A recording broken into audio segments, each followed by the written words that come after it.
Hey everyone, and welcome to Unplugged, an Italian comedy dub talk. This is the first episode of a brand new format that the ICD team hopes you'll fall in love with. We're bringing you a light-hearted chat packed with insights and fun facts about our beloved Italian comedians. Together, we'll explore the careers, lives, and successes of many iconic figures, aiming to spread their fame beyond the borders of the beautiful boot-shaped country. But let's not ramble on. It's time to dive right in. This is Paolo Villaggio Unplugged. An Italian comedy dub talk. Let's get started. All right, so get this. Okay. We're diving deep into the life of Paolo Villaggio. Oh, cool. You know him as the lovable loser Ugo Fantozzi, right? Yeah. But I'm willing to bet there is so much more to him than that. Oh, yeah, for sure. This is a guy whose humor was so funny it even reached behind the Iron Curtain. Yeah, no, that's true. This guy was a cultural force to be reckoned with. He wasn't just telling jokes, he was really examining Italian society. And we're bringing you along for the ride. Great. We've got these excerpts from Paolo Villaggio, La Biografia Firmata Fantozzi Official, which is a biography written by fans. Oh, cool. So we're going to jump right into that and explore this guy who really made a lot of people laugh. Yeah. And maybe we'll see a bit about how he reflected back to the Italian people some of their own anxieties about life. Yeah, what's interesting about Villaggio is that his own journey really plays a big role in his comedic genius. Totally. He took his experiences and really spun them into comedy. I love that. Yeah. Like when you think about his life before he was famous, he was a waiter, he was a BBC speaker. That's a resume. Totally. Okay. I can just imagine him in a room full of people waiting to be served. Yeah. Just perfecting that awkward charm that we all love. Absolutely. And don't forget about the time he was a clerk.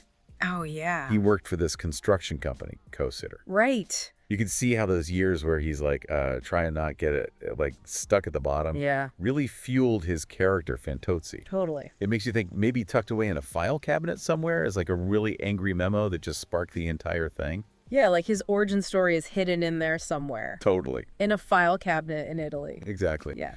So Villaggio went to this really prestigious high school, Okay. Liceo Classico Andrea Doria. Okay. He went there with Paolo Fresco, Okay. and Paolo Fresco was the future president of FIAC. Wow. What a small world. Right. Yeah. Can you imagine being a fly on the wall in that classroom? I mean, what were their conversations like back then? What did they learn from each other? I mean, it shows you how Villaggio was straddling these two worlds. Right. The everyday struggles and the upper echelons. Yes. So it's no wonder that he could really capture that anxiety of kind of just being a regular person. Absolutely. But let's talk about Fantozzi. He didn't just like appear on the screen one day, did he? No, not at all. How did this all happen? So Fantozzi went from stage to page to scream, Wow. a triple threat. Okay. And what's interesting is that his very first characters were actually really aggressive. Oh, wow. Not at all like the lovable loser we know. Interesting. Yeah. It's like he was just working out all that aggression and then he found his groove. Yeah, totally. So how did he go from those early characters to the Fantozzi we all know and love? Well, this is where Maurizio Costanzo comes in. Okay. He was a legend in Italian entertainment. I heard the name. Yeah, so Costanzo saw something in Villaggio's act, and he gave him a spot on his variety show, Really? Quelli della Domenica. Oh, wow. And it really launched his career. Oh, that's so cool. Gave him a national stage. So, yeah. And thank goodness for that. I know, right? He really had a knack for spotting talent. This is something I found really interesting. Before Fantozzi was like a big star, Villaggio was already publishing short stories Oh, really? in major publications, Okay. like L'Espresso and L'Europeo. Wow, that's incredible. Right. Yeah. Like he was already a talented writer. He could capture these nuances of everyday life. Totally. And he wasn't afraid to use humor in a way that maybe other people weren't. Yeah. And Fantozzi wasn't just a funny character. He was like a cultural phenomenon. Oh, yeah, he was huge. Yeah. People were quoting him left and right. Yeah. He was coming up with catchphrases. Mi si sono incrociati i diti. Exactly. Yeah, classic Fantozzi. See, you speak Italian. He just tapped into those universal anxieties. Like those little moments where you're like, what is going on? Yes. He was so good at that. The best. And get this, Fantozzi was popular outside of Italy. Oh, yeah. Like, his reach was far. Okay. We're talking Soviet Union far. Wow, really? Yeah. And he was popular there. He even won a Gogol Prize. Wow, no kidding. Fantozzi struck a chord behind the Iron Curtain. That's incredible. It really makes you think about, what is it about this humor that's so universal Yeah. that it could land in a place like that? Yeah, it's incredible. Like, he cracked the code. Yeah, He figured out how to make comedy work across cultures. totally. And it's those shared experiences. Absolutely, yeah. Battling bureaucracy. Yes. Those weird social situations we all find ourselves in. All the time. Feeling out of your depth, these are human experiences. Yeah. He really knew how to tap into those. Exactly. And it all circles back to Villaggio's ability to pinpoint those, like, universal truths and present them in a way that's funny but also makes you think.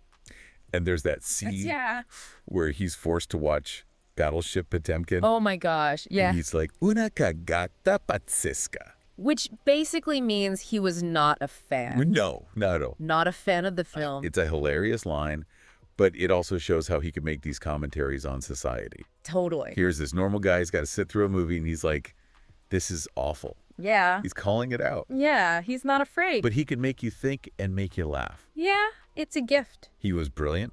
He was. But let's not forget, Villaggio's career wasn't just Fantozzi. Right. This guy was working with some of the biggest names in cinema. Who are we talking here? Fellini, Wertmuller, Salvatore's, the greats. That's a different world. I know, right? Yeah. Okay, so we are diving even deeper into the world of Paolo Villaggio. Yeah, a man of many talents. He really could find humor anywhere. That's for sure. But his talents, like we were saying, Yeah. went way beyond just Fantozzi. He was working with directors like Fellini, Right. Wertmuller, Yes. Salvatore. These are big names. He was a true acting chameleon. Totally. Like, he wanted to be in every single genre of Italian film. I love that for him. I have to say, though, seeing his name and then Fellini on a movie poster, Yeah. it's a little strange to me. Yeah, it's a bit of a head scratcher for sure. These seem like two very different creative people. Yeah. How did that work? Yeah. What was it like when they got together? So in 1990, Villaggio was in this Fellini film called La Voce della Luna. I've heard of that. Yeah, which means the voice of the moon. That sounds very Fellini. Very Fellini, yeah. I can hear the accordion music just thinking about it. Yeah, I know. So what did he play in this movie? So he plays this character called Gonella, and Gonella is obsessed with television. Okay. He believes that television has all the answers. Like that one friend we all have Yeah, totally. thinks there are conspiracies everywhere. That's Gonella. But knowing Villaggio, Yeah. I'm sure he brought a little more to the role than that. Oh, for sure. So even in a Fellini film, Yeah. with all the surrealism and the symbolism, Right. Villaggio brings this melancholy to Gonella. Great. This sadness, yeah, this real longing. Wow. It's both funny and heartbreaking. That's a tough thing to do. He was so good at that, though. It's true. He never lost sight of that human element, Yeah, no matter how weird things got. exactly. But let's move on to another interesting pairing. Okay, who are we talking about? Villaggio and Lena Wertmuller. Oh, wow. She's a powerhouse. She is very intense. She was known for hitting those hard topics head on. That's true. What was it like to see him in that kind of a movie? So in 1992, he starred in her film Io speriamo che me la cavo, Okay. and it's set in Naples Oh, wow. in the 90s. Wow. So different from Fellini. Totally different. It deals with poverty, illiteracy, Heavy stuff. really heavy stuff. What character does he play in this? So he plays a school inspector who is sent from northern Italy to assess the situation. I can only imagine the culture clash. Oh, it is a huge clash. He just arrives with his clipboard ready to tell them what they're doing wrong. Exactly, like he knows everything. Yeah. And in this film, he brings this incredible vulnerability out of his depth. Interesting. You really see him struggling with his own prejudices. It's like he's checking himself.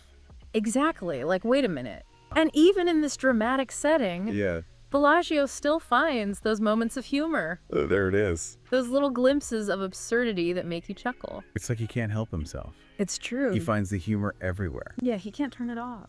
But we can't forget about his work with Gabriele Salvatore. Oh, yeah, another giant of Italian cinema. This one I'm really interested in. Yeah, so this one's called Denti. Denti. Teeth, yeah. Okay, So, we are moving on in the years a little bit. yeah, you are. Yep, this is a little later. What is a movie about teeth? So he plays Antonio. Okay. Antonio's a dentist who is struggling Oh, no. with impotence. Okay. And he is convinced that his teeth are the root of all of his problems. That's hilarious and also just a little bit I know, right? unsettling. It's a lot, but it's Villaggio. It's true. He could make it work. Only he could make it work. What other actor could make that thing? Exactly. And it's actually a really bizarre concept. Yeah. But Salvatore's uses it to explore these bigger themes. Like what? Masculinity, anxiety. Interesting. And Villaggio, once again, brings such a depth to this role. He doesn't shy away from it at all. He never does. Yeah, he leans into it, that awkwardness, that vulnerability. He makes you feel for the guy, even though the whole thing is ridiculous. Exactly. And that's what makes him so special. Right. But he always came back to Fantozzi. He did. Fantozzi was always there. What do you think it is about that character? Well, I think, Fantozzi really represented something essential What do you mean? about the human experience. Interesting. That really resonated with Villaggio. Fantozzi was the underdog. Yes. The average person just trying to figure it all out in a world that can often be absurd and overwhelming. Absolutely. And Villaggio was able to give a voice to those struggles. To make it funny. And make us laugh about it so we don't cry. Exactly. You know? It's true. So yeah. And speaking of, Yeah. we've talked a lot about his film career, We have. but he was also a writer. Oh yeah, don't forget that. He wrote a lot. He did a lot of books. And I think his writing deserves its own conversation. For sure. We need to get into that. But we got to pause here for a second. Okay. Don't go anywhere. I'm not going anywhere. We will be right back to talk about his writing. But first, a little musical tribute to Fantozzi created by the Italian Comedy Dub team. See you in a bit.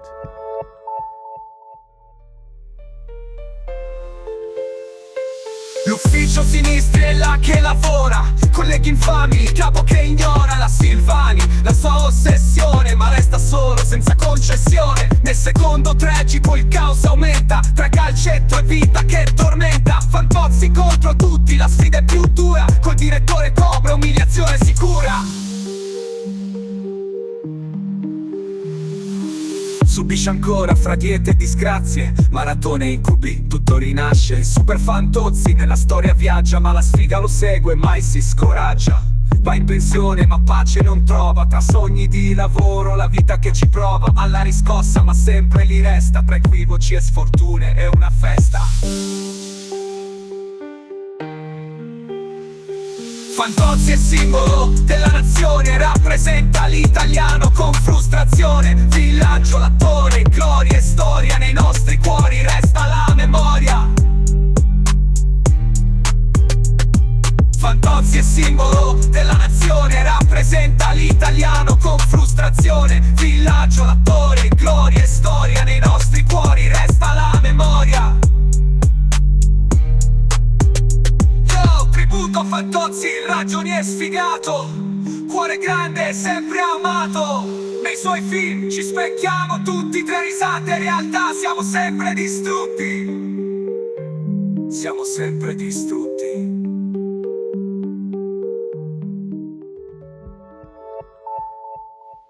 And we are back, talking about Paolo Villaggio. A man who could do it all. We've talked about his films. Yes. From Fantozzi Yeah. to working with some of the greats. Big names. But now it's time to talk about his writing. Oh, yes. Because this guy was talented. So talented. And it wasn't just screenplays. No, not at all. He could really write. And just like his movies, his writing was full of humor, and you really see how smart he was. And of course, that Villaggio touch. It's always there. Always. We did talk about his early short stories. Oh, yeah. About Fantozzi. The ones he published in L'Espresso and L'Europeo. Right. It's like he was testing the waters. Yeah, dipping his toes in. Seeing if this character would work. Totally. And it worked. It really did. Those stories were huge. Yeah. It led to his first novel, Which was called? Fantozzi. Fantozzi. That's serious. Makes sense. Yeah, published in 1971. Okay. Huge hit. Wow. Like, really cemented the character as, like, this icon in Italy. Wow, that's incredible. It is. He started with these little stories, and then, bam, a national icon. I know. Incredible. What was it about his writing? I mean, it's similar to his comedic persona. I think very witty, really smart social commentary. and he could find humor in anything. Yeah. Especially like working in an office. The worst. The worst. All that bureaucracy. Those frustrations that so many people feel. Yes. He just turned it into comedy. He really did. But it wasn't all just jokes. Right. There was Well, something else there too. There was a real tenderness to his writing that would kind of sneak up on you. Right. One minute you're laughing, and then the next he hits you with something really profound. He really understood that life is funny and sad. It's bittersweet. It really is. Did he just write about Fantozzi? No, he actually wrote about all kinds of stuff. Really? Yeah, he explored social alienation, Oh, wow. how absurd modern life can be. Wrote about people searching for meaning, you know? It's deep. Yeah, he was a deep guy. So he wrote novels, Yeah. short Yeah. stories, Yeah. essays. He did it all. He really was a student of people, He was fascinated by people. the good and the bad. Oh, yeah, all the messy stuff. That's what makes his work last. Totally. It still resonates. So, as we wrap up our deep dive here Yeah. into the life and career of Paolo Villaggio, The legend. what is the one thing you think people should remember about him? I think it's the power of laughter, Okay. how it can entertain you, how it can make you think, Right. and how it can be healing. I like that. And I think he really understood that Yeah. more than a lot of people. He found a way to make us look at ourselves. Yes, and not too seriously. Okay. And find the joy in all the craziness, Even when it feels like the world is against us. especially then. Exactly. It's about embracing the chaos Totally. and just laughing. Sometimes you just have to laugh. So thank you, Paolo Villaggio. Thank you, Paolo. You were one of a kind. Truly. For those of you who want to learn more, Watch his movies? read his books. He left behind such a legacy. I recommend Sistemo l'America e Torno. Good one. And if you're feeling really adventurous, Yeah. check out La Voce della Luna. Oh, yeah. That's the Fellini one. Such a good one. And that is it for this deep dive. A deep dive indeed. But remember, What's that? a day without laughter Yes. is a day wasted. Couldn't agree more. Italian Comedy Dub.